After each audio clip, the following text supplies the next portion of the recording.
Hey guys, it's Miss Raquel, and today we are going to be making bubbles because I know not everybody has them just laying around their house. So I wanted to make some bubbles because over the course of the next couple days, I'm going to be showing you guys some really cool things to do with bubbles, and it's a really great way to introduce science to your children.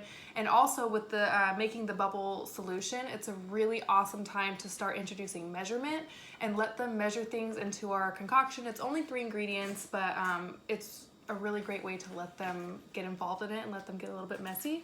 So the things that you're going to be needing are something to mix it in. I'm using this really big bucket because I'm making kind of a bigger solution. So if you don't want to make this many bubbles, you can cut the solution in half or cut the ingredients in half or however you want.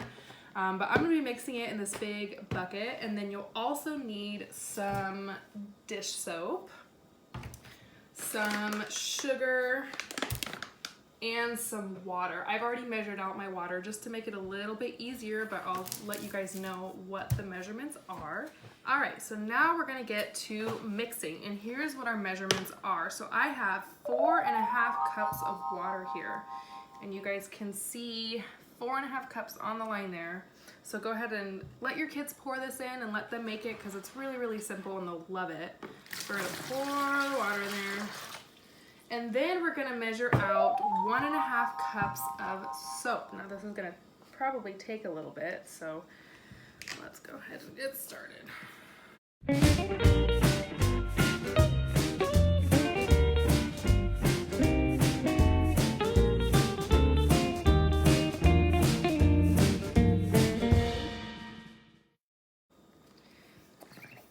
Alrighty. So now we have our 1.5 cups, you guys can see on the line, and we're gonna pour it into our water. Okay. All right, and then the last ingredient is sugar. So we are gonna do 6 teaspoons of sugar. So again, let your kids measure this out because this is gonna be the really important part. This is what's gonna get their brains thinking on how many measurements and what happens if you don't put enough or if you don't put, or if you put too much. So you can kind of experiment with that a little bit. So if you guys are making this with me, let's count this together.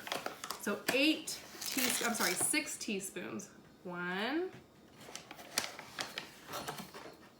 2, 3, 4, 5,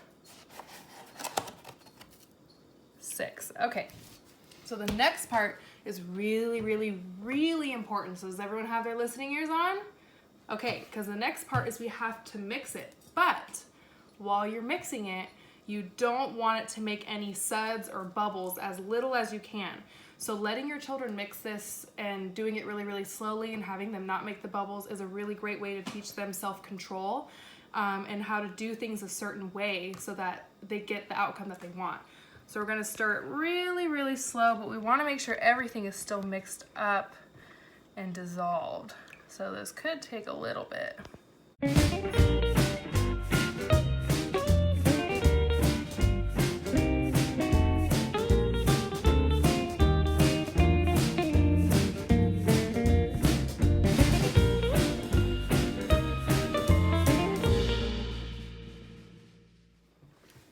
All right, so now that we have it all mixed up, it's all done. So now we do just have to let it sit overnight because that's the best way to get the best bubbles, and they'll stay and they won't pop as easily. So you can leave this uncovered. You don't have to cover it anything, just put it somewhere where it's not gonna get bothered, and we are going to leave it overnight, and that's it. That's how you make bubbles. Bye guys.